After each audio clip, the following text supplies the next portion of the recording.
할렐루야. 네, 예배 자리에 오신 여러분 환영하고 축복합니다. 수요 예배 가운데 더 큰 하나님의 은혜가 있을 줄로 믿습니다. 네, 예수님의 팔복의 말씀을 듣기 위해서 모인 사람들은 어떤 사람들이었을까요? 굉장히 경제적으로 가난하고 헐벗고 힘든 그런 사람들이었습니다. 또 사회적으로는 소외당한 그런 사람들이죠. 영적으로도 가난했습니다. 이 사람들은요, 육체적으로도 매우 굶주리고 목말랐는데 중요한 것은 영적으로도 그랬다는 것입니다. 영적으로도 갈급함이 있었다는 거예요. 그래서 이 메시아로 소문난 예수님의 말씀을 듣기 위해서 하루 종일 따라다니면서 그분의 말씀을 듣고 반응하고 웃고 울면서 그렇게 예수님을 바라보고 있었습니다. 도시락도 간식도 없었지만 배를 죽여가면서도 자신의 영적인 목마름을 예수님께 얻기 위해서 그렇게 주님께로 나아왔던 사람들입니다. 2000년이 지난 요즘을 한번 생각해 볼까요? 우리 사회는 물질적으로 경제적으로 굉장히 풍요로워졌습니다. 그래서 기계와 정보통신과 최첨단 기술이 주는 모든 혜택들은 다 우리가 누리며 살게 되었죠.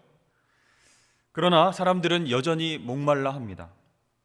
불만족이 있고 절망과 또 상처와 아픔이 있습니다. 매일매일 최고치를 갱신하며 각종 폭력과 성범죄와 끔찍한 일들이 뉴스를 장식하고 있습니다. 그리고 서민들은요, 가진 사람들이 의롭지 않다, 이 사회는 불공평하다라고 소리치고 있습니다. 그러나 그렇게 욕하면서도 어쩔 수 없이 그 사회 속에서 살아내야 됩니다. 그래서 수단과 방법을 가리지 않고 본인도 성공하길 바라는 것이죠. 이렇게 우리는 예수님 시대 2000년이 지난 이후에도 돈과 안전과 명예와 성공에 대한 갈망 때문에 하나님에 대한 영적인 갈망들은 무뎌지고 주님을 향한 그 목마름이 사라져버린 지 오래되었습니다. 성 어거스틴이 이렇게 말했습니다. 주께서 당신을 위해 우리를 지으셨으므로 당신 안에서 안식을 찾을 때까지 우리의 마음에는 안식이 없습니다. 그렇습니다. 우리의 더 깊은 갈망은 당신의 형상으로 창조하신 분, 당신의 형상으로 우리를 창조하신 분 누구죠? 하나님과 새로운 교제를 통해서만 우리 영적인 갈급함이 채워지게 되는 줄로 믿습니다. 어느 부부가 아이를 입양하려고 고아원을 찾았습니다. 여러 명의 아이들 중에서 정말 마음에 들고 착하고 똑똑한 아이를 눈여겨봤어요. 그리고 그 아이와 함께 대화를 하면서 이렇게 이야기했습니다. 자기들이 그 아이에게 줄 수 있는 모든 것은 다 해주겠다 이렇게 이야기를 했어요. 그랬더니 그 아이가 놀랍게도 이렇게 말했습니다. 아저씨하고 아줌마가 줄 수 있는 모든 것들, 그것이 다른 아이들에게 있는 좋은 집과 좋은 옷과 장난감 뿐이라면 나는 그냥 여기 있을래요. 그렇게 얘기를 하는 겁니다. 나이가 어린데도 그렇게 얘기를 했어요. 그래서 당황한 부부가 이렇게 물어봤습니다. 얘야, 이렇게 우리가 이야기한 것 외에 뭐 더 필요한 것 있겠니? 우리가 다 사줄 수 있어. 그렇게 말을 했습니다. 그때 이 아이가 이렇게 대답합니다. 저는요, 나를 사랑해 줄 사람을 원합니다. 이렇게 이야기를 했다고 합니다. 그렇습니다. 이 어린아이들도요, 그 인생 가운데에 사람이 떡으로만 살 수 없다라는 것을 알고 있어요.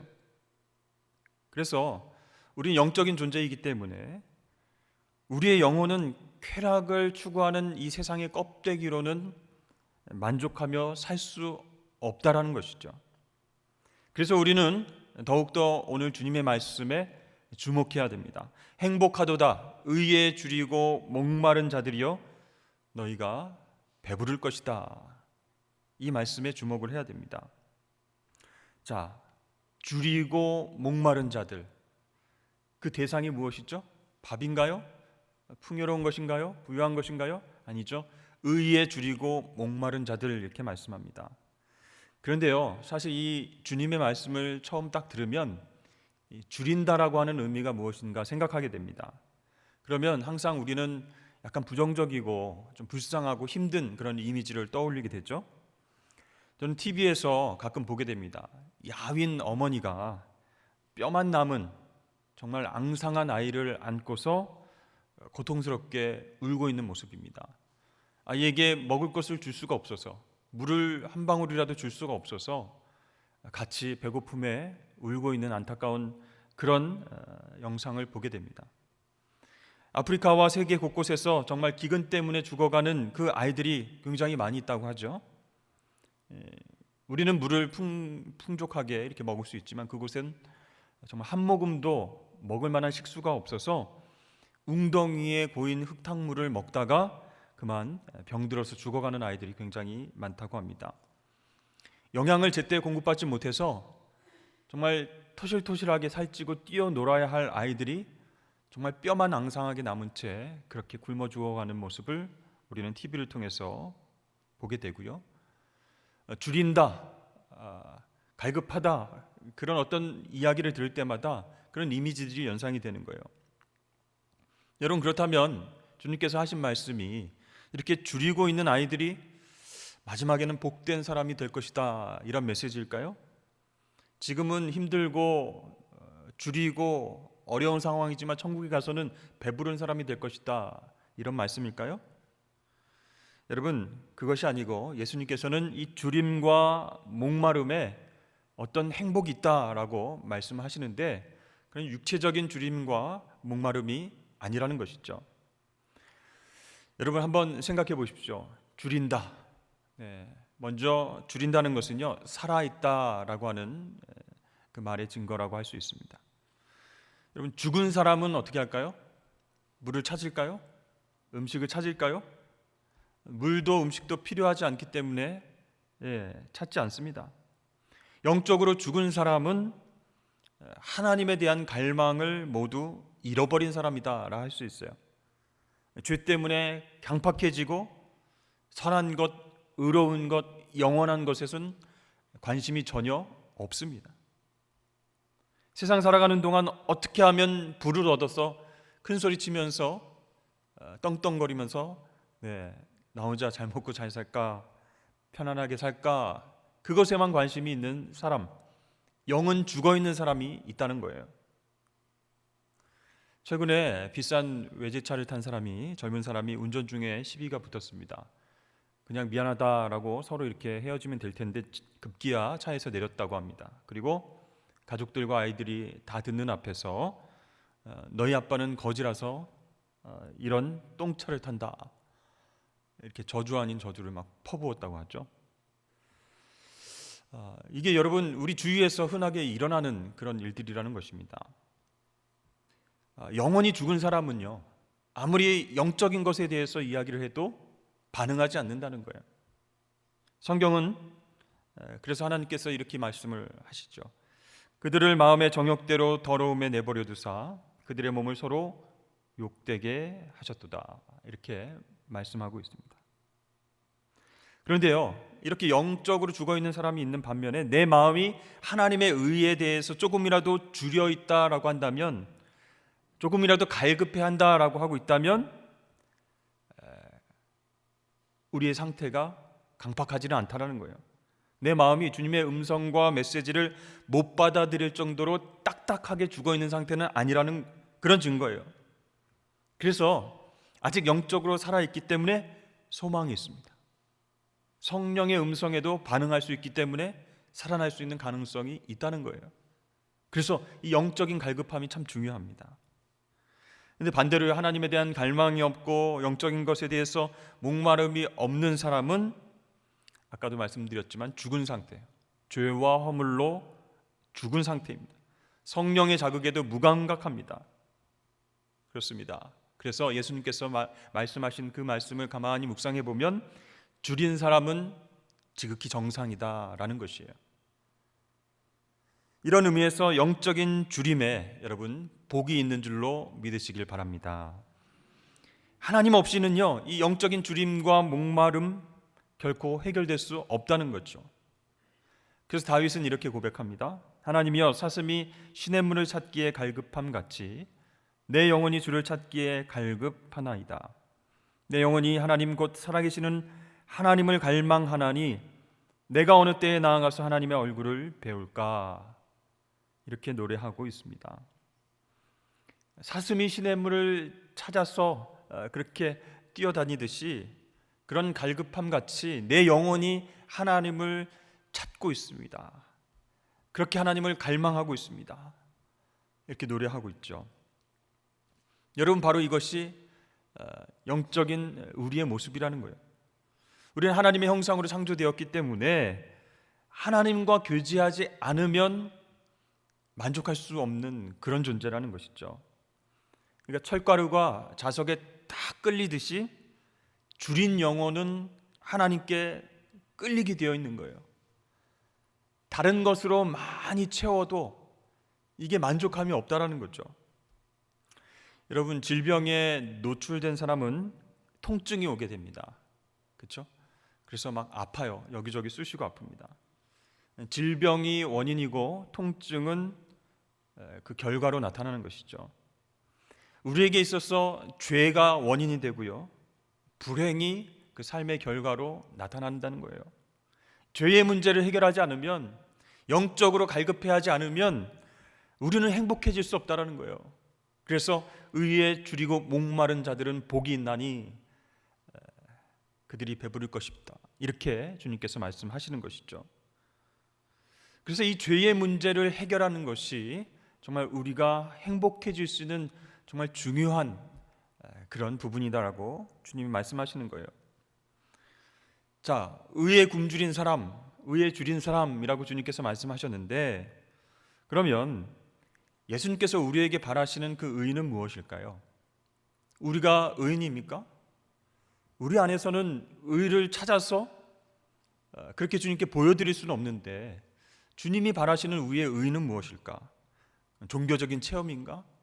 신비적인 어떤 경험을 해야 주님께서 의롭구만, 의에 가까워졌구만, 이렇게 인정을 하실까요? 여러분, 그게 아닙니다. 주님께서 우리에게 바라시는 뜻은 우리가 살아가면서 의를 이루는 것이에요. 근데 우리의 삶 속에서 의를 이루지 못하는 체험은 거짓된 것이다라고 말씀드릴 수 있어요.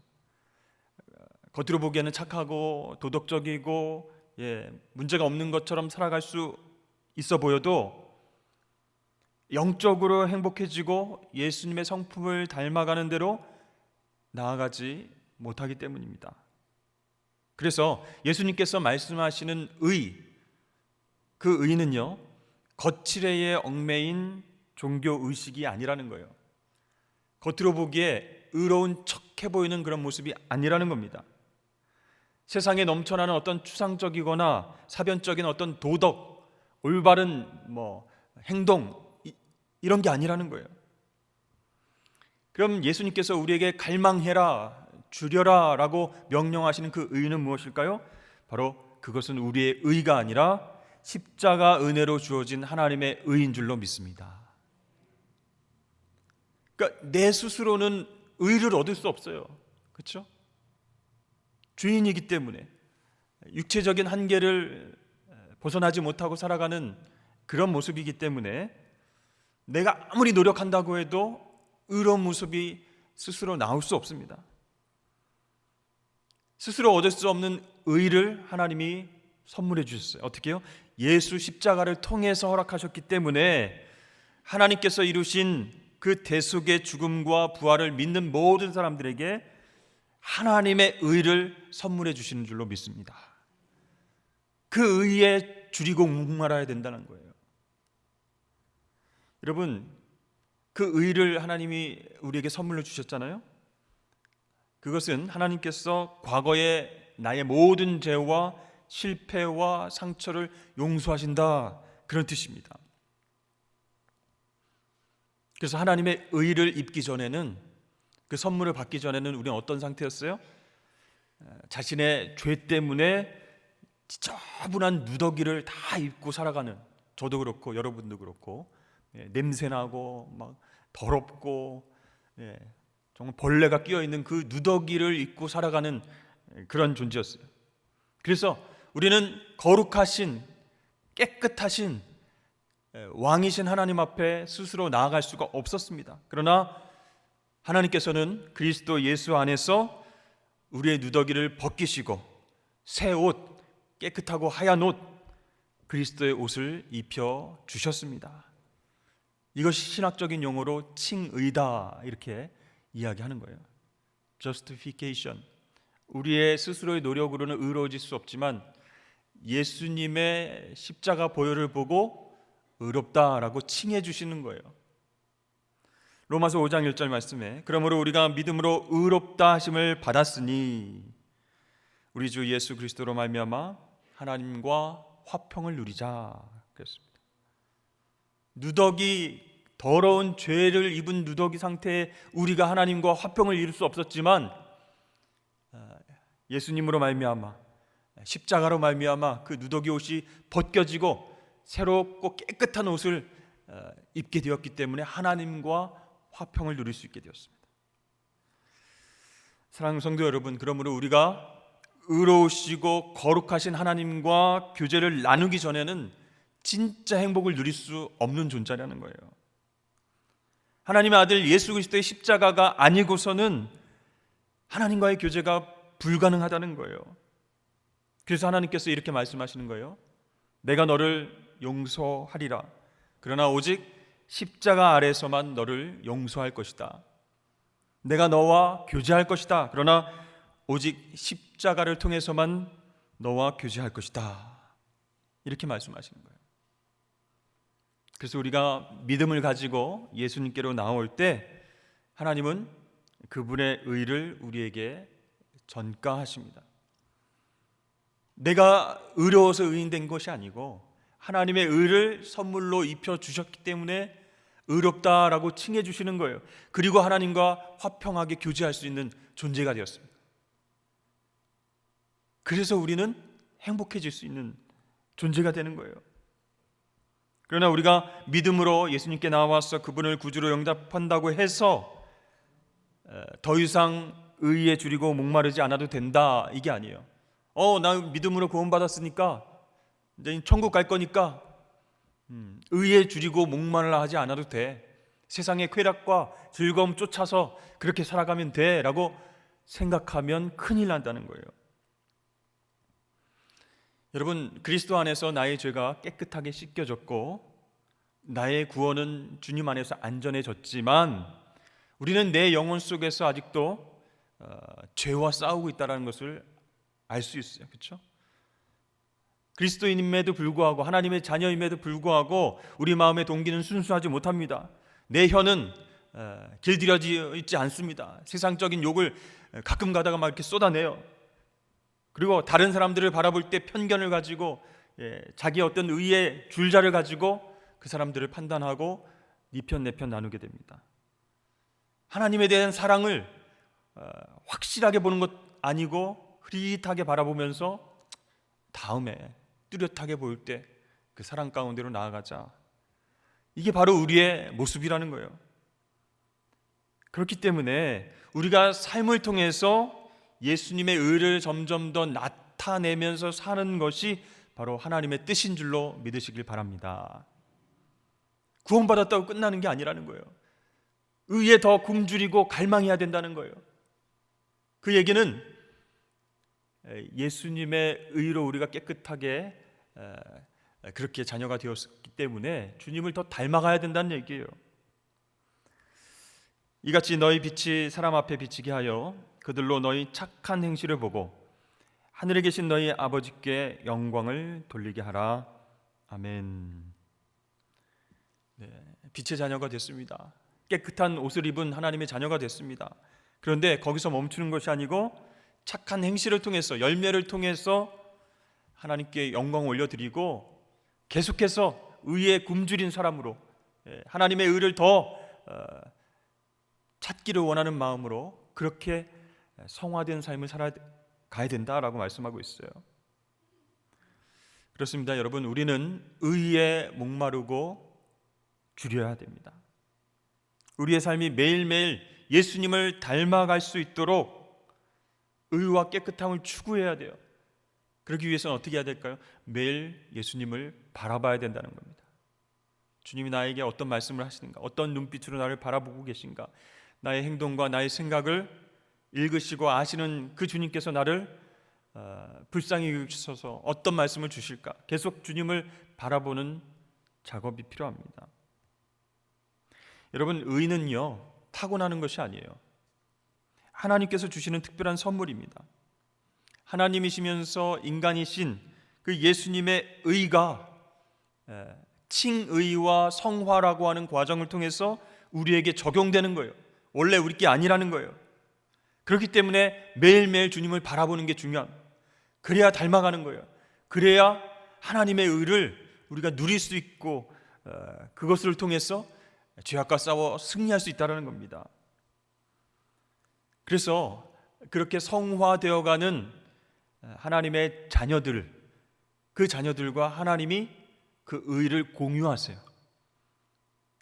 하나님의 거룩한 의가 무엇인지를 성화되어가는 우리가 깨달았을 때 그 의를 함께 공유하는 거예요. 그러면 하나님의 뜻을 더 잘 분별하고 의롭게 살려고, 복음을 더 증거하려고, 예수님을 닮아가려고 그렇게 우리가 노력하게 된다는 것이죠. 이제 하나님께서는 오직 의에 줄인 자만이 하나님의 의를 받을 것이다 라고 말씀하십니다. 근데 하나님은 이러한 하늘의 만나를요 누구에게도 강요하지 않으십니다. 너 내가 찍었어, 너 내 의를 계속 구해, 세상 것 구하지 말고 하나님의 의만 갈급해야 돼, 이렇게 강요하시는 분이 아니세요. 근데 스스로 여러분 하나님의 의를 구하기 위해서는 어떻게 해야 될까요? 내 힘과 능력으로는 그게 힘들다는 거죠. 날마다 말씀 앞에 또 기도함으로 그렇게 그 의를 추구해야 된다는 거예요.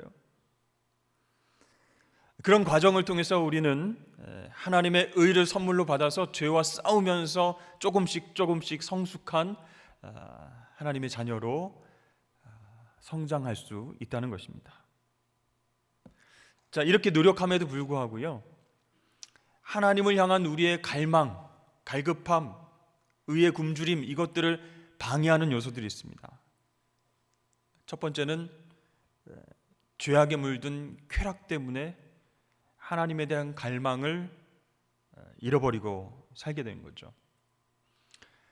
편안함, 즐거움, 쾌락, 이것을 한번 맛보면 하나님에 대한 갈망이 점점 약해지면서 그게 별거 아니구나, 이게 더 크고 좋은 것이구나 라고 착각하고 그쪽으로 넘어가게 돼 있다는 거예요. 바울은요 동역자들이 굉장히 많았습니다. 젊은 동역자가 있었는데요, 이름은 데마입니다. 이 데마라고 하는 사람 여러분 들어보셨어요? 그런데 그 젊은 동역자는 세상의 쾌락을 향한 욕망이 하나님을 향한 갈망보다 훨씬 더 컸습니다. 그래서 처음에 시작할 때는 바울과 같이 동역을 했지만 이제 세상 쾌락을 쫓아서 떠나버립니다, 바울을. 그래서 이 데마에 대한 기록이 성경에 딱 한 줄로 나옵니다. 디모데후서 4장 10절에 이렇게 나오는데요, 데마는 이 세상을 사랑하여 나를 버리고 데살로니가로 갔다, 끝입니다. 나는 그렇지 않을 거야, 나는 주님만을 따라갈 거야 라고 생각하지만 세상의 쾌락에 빠지게 되면요 영적인 것들을 전혀 갈망하지 않게 되고요, 그 시간이 점점 길어지면 길어질수록 영원한 가치에 대해서 담을 쌓게 됩니다. 그리고 이렇게 쾌락을 쫓고 살다가 나중에 회개하면 되지, 구원받은 존재니까 하나님 앞에 돌아오면 되지, 이런 마음까지 갖게 된다는 것이죠. 여러분, 사실 우리의 죄가 정확하게 드러나지 않을 때가 있습니다. 그래서 우리가 하는 행동들이 죄인지 아닌지 헷갈리고 희미하게 뿌옇게 다가올 때가 있어요. 그렇기 때문에 이 쾌락이 설마 하나님에 대한 어떤 믿음, 구원에 대한 확신, 그리고 하나님 나라를 위한 헌신, 이것을 약하게 만들랴? 에이, 설마 그렇지 않겠지. 이 정도 즐기고 이 정도 살아가는 데 있어서 신앙이 결코 문제가 되지 않겠지, 이렇게 생각하다가 넘어지게 된다는 거예요. 쾌락 때문에 하나님을 향한 갈망이 꺾이는 거예요. 두 번째는요, 자족함 때문에, 스스로 만족해하는 그런 마음 때문에 하나님을 향한 우리의 갈망이 사라질 수 있다는 겁니다. 그 얘기는 뭐냐면 자수성가했어요. 자신만만해요. 자기가 조금만 노력하면 모든 목표든 다 이루는 그런 경험을 했어요. 그러니까 내 스스로 나를 생각해도 너무 만족스러운 거예요. 너무 대견한 거예요. 천재인 것 같은 거예요. 네, 무슨 계획을 세우고 어떻게 해야 되겠다 그러면 모든 일이 막 형통하는 것 같아요. 자, 이러한 자족하는 마음, 나를 향한 자족의 마음이 강하면 강할수록 하나님의 의를 향한 갈망은 줄어든다는 거예요. 그렇죠? 자신이 가득 찬 사람, 그 마음 가운데 하나님이 자리할 곳이 있겠습니까? 그래서 스스로 만족해하는 사람, 교만한 사람, 내 힘으로 모든 걸 할 수 있다라고 생각하는 사람은 주님에 대한 갈망이 사라지게 된다는 것이요. 세 번째는요, 은밀한 죄 때문에 하나님의 의를 향한 우리의 갈망이 사라질 수 있습니다. 여러분, 죄에는 대가가 다 따르죠. 그런데 이 은밀한 죄는 아무도 보지 않을 때 습관적으로 짓는 죄들이 많이 있습니다.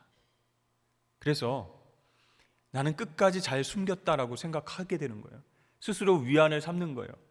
근데 하나님이 보고 계신다는 것은 인식을 하면서도 주위에 눈이 없으니까 이 은밀한 죄에 대해서는 내가 잘 숨기고 있다, 끝까지 숨겼다라고 생각하게 됩니다.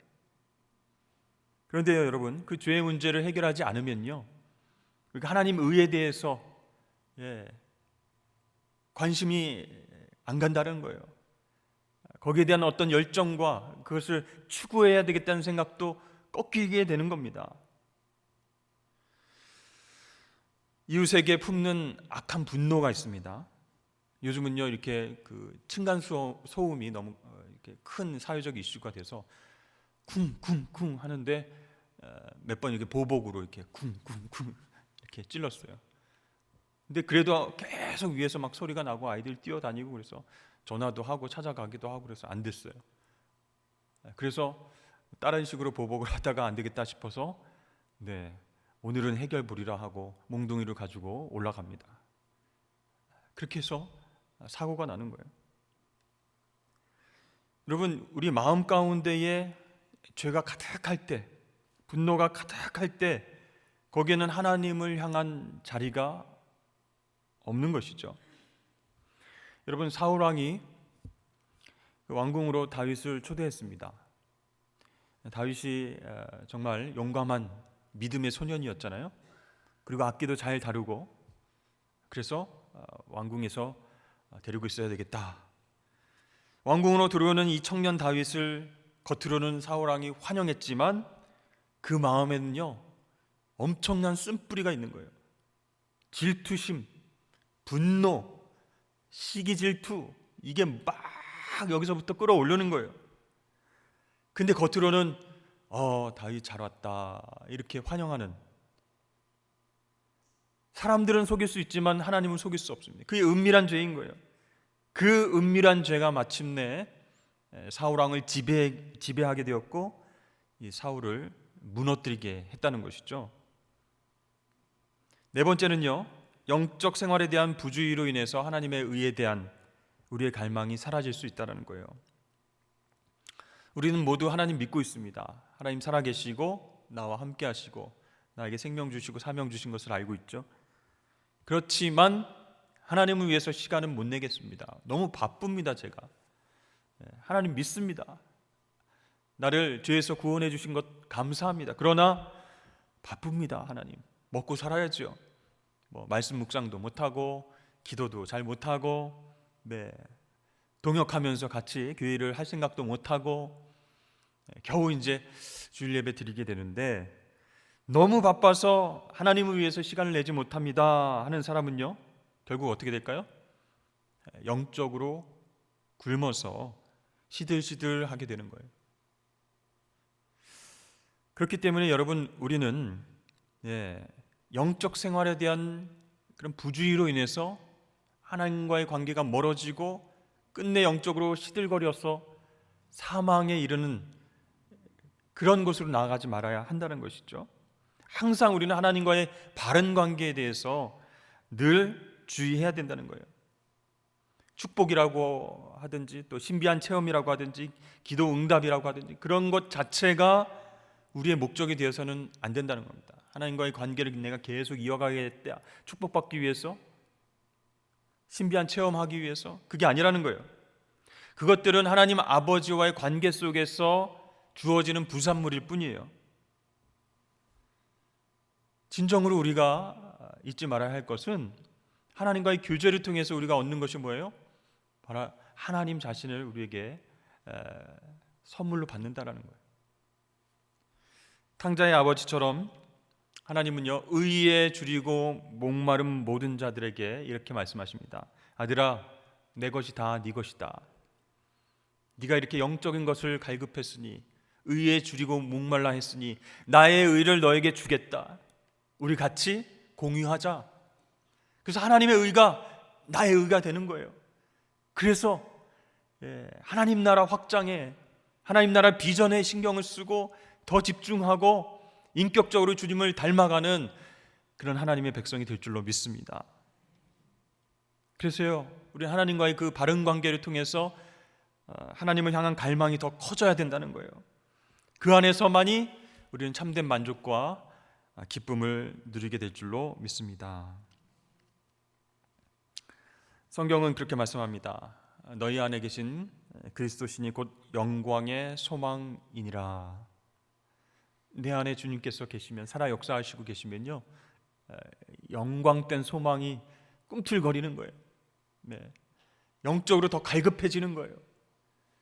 세상에 정말 필요한 것들, 누리고 싶은 것들, 내가 좀 즐기고 싶은 것들 많이 있지만 하나님의 의를 한번 경험한 사람은 계속 목말라 한다는 거예요. 계속 거기에 굶주려 한다는 거예요. 더 그것을 찾고 갈망하게 돼 있다라는 것입니다. 우리의 육체의 눈으로는 그분을 보지 못하고 감성으로는 그분을 느끼지 못합니다. 그럼에도 불구하고 그분은 바로 우리 안에 계십니다. 그래서 우리는 믿음으로 그분을 영접하고 계속 교제해 나가야 할 줄로 믿습니다. 여러분, 믿는 것과 영접해서 교제하는 것 완전히 다른 차원이에요. 여러분, 그분을 영접해서 내 안에 주인으로 모시고 교제하며 살아갈 때 우리는 성화될 수 있는 거예요. 점점 예수님을 인격적으로 알아가는 지식이 풍성해지고 그분을 닮아가다, 그렇죠? 그래서 마지막에는 정말 주님과 기쁨으로 만날 수 있지 않을까. 여러분, 오늘 이 말씀을 통해서 예수님께서 왜 의에 줄인 사람이 복되다고 하셨는지 이유를 조금 아시겠죠? 영적인 갈급함이 있어야 주님과 계속 교제하게 되고 성장할 수 있기 때문입니다. 근데 여러분, 안타깝게도 교회 안에는 성장을 멈춘 그런 분들이 있어요. 저보다 훨씬 나이도 많으시고 신앙의 어떤 경륜도 깊으신데 대화를 하다 보면, 또 어떤 일을 처리하다 보면 영적으로 너무나 어린아이와 같다라는 생각을 하게 되는 그런 분들이 있습니다. 여러분, 성장하지 못하면요, 평생 영적인 아기 상태로 살아가게 되는 거예요. 그러니까 계속 하나님께는 뭐예요? 계속 달라. 이거 필요하다, 이거 달라. 배고프다, 막 울고, 막 안 되면은 애기들 어떻게 해요? 떼쓰고 막 똥 싸고 막 그냥 막 이렇게 하죠. 그게 영적인 아기와 같은 상태라는 거예요. 여러분, 우리는 예수 믿고 구원받으면요, 모든 게 다 저절로 성숙할 줄 알았어요. 주님이 도와주셔서 모든 영적 싸움에서 넉넉히 이길 줄 알았어요. 그런데 그게 아니었어요. 계속 넘어지고 패배하고 마귀에게 빈번하게 집니다. 그렇게 되니까 예수님이 나의 구주이신가 구원자이신가 가물가물해집니다. 나의 죄를 지금 해방해 주신 것 맞아? 끊어 주신 것 맞아? 가물가물합니다. 기억 못합니다. 기쁨과 감사가 사라집니다. 이게 바로 성장이 멈춘 상태라는 거예요. 그래서 여러분, 영적인 갈급함을 무시하며 살면 안 되는 거예요. 정말 내가 하나님 만나고 싶다, 하나님과 친밀하게 교제하고 싶다, 계속 갈급해하고 목말라 하는 그 사람이 복되다, 주님께서 말씀하시는 거예요. 성장할 수 있기 때문에, 진짜 인격적으로 교제 나눌 수 있는 그런 자녀가 되기 때문에 그렇게 말씀하신 거예요. 여러분, 다시 죄의 사슬에 묶여서 끌려다니고 싶지는 않으시겠죠? 손발이 이렇게 묶여서 끌려다니면 영적 전쟁에서 칼을 어떻게 휘둘릴 수 있겠습니까? 안 되죠. 무슨 무술의 고수라도 이렇게 꽁꽁 묶여 있으면 칼 한 번 쓰지 못하고 죽게 되어 있습니다.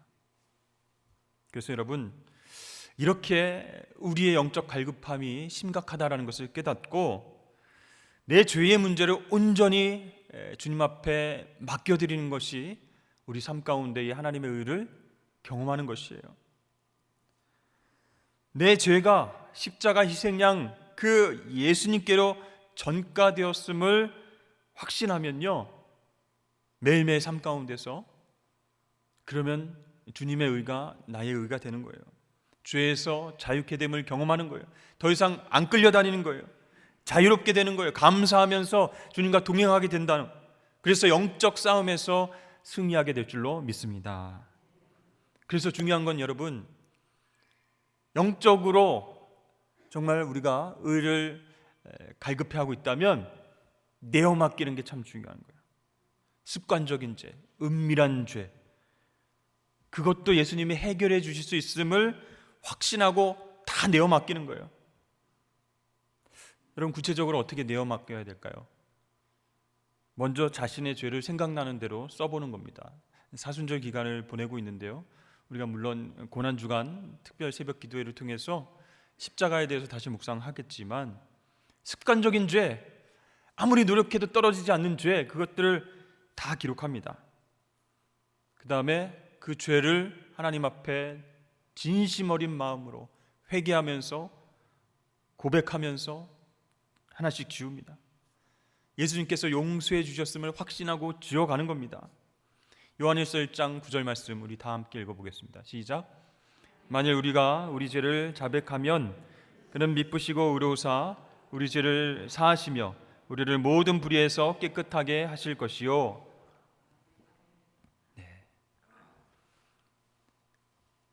모든 죄에서 깨끗하게 하실 것이다 말씀하셨으니까 그것 확신하고 내어 맡기는 거예요.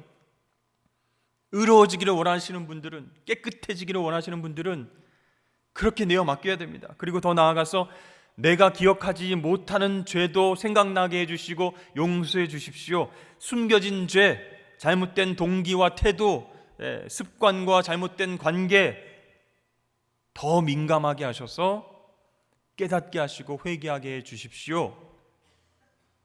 그러면요, 그렇게 여러분 훈련하잖아요. 그러면 삶의 모든 부분을 주님께 내어 맡길 수 있게 됩니다. 아무것도 숨기지 않고 정말 구약시대의 희생 제물이 칼로 다 드러났듯이 하나님 앞에서 나의 모든 존재 전체를 쫙 펴서 보여드리는 거예요. 그렇게 내어 맡기면 주님께서 그걸 받아주시고 깨끗게 해주셨음을 확신하며 나아가면 우리가 거룩한 주님의 의를 선물로 받고 이제는 죄에 대해서 죽은 자로, 그리고 하나님의 의에 대해서는 산 자로 그렇게 생활하게 될 줄로 믿습니다. 더 예수님 닮고 싶은 갈망이 생기게 되는 거예요. 그 죄를 하나하나 해결해 나가면 나갈수록 주님 더 닮고 싶다. 성령의 9가지 열매 나도 삶으로 드러내보고 싶다. 이게 더 커지는 거예요. 하나님이 그런 갈망을 주시는 거예요. 죄의 문제가 해결될 때. 사랑하는 여러분, 의의 굶주린 만큼 우리에게 복이 있습니다. 굶주린 영혼 가운데에 우리 주님께서 좋은 것, 주님의 의로 채워줄 것이기 때문입니다. 그러니까 나의 힘으로는 채울 수 없어요. 그 주님의 의를 아무리 끌어와서 여기 채워야지, 깨끗게 살아야지, 죄 안 짓고 살아야지, 이게 안 된다는 거예요. 여러분, 의에 대한 갈급함, 주림, 그것을 인정하시면서 주님께 솔직하게 나아가실 주의 이름 축복합니다. 그리고 온전히 나를 맡기십시오. 솔직하게 드러내십시오. 그러면 주님께서 그것을 보시고 잘했다. 내가 나의 의를 너에게 줄게. 이렇게 선물로 주시고 그것을 통해서 우리 삶 가운데서 승리할 수 있도록 도와주실 줄로 믿습니다.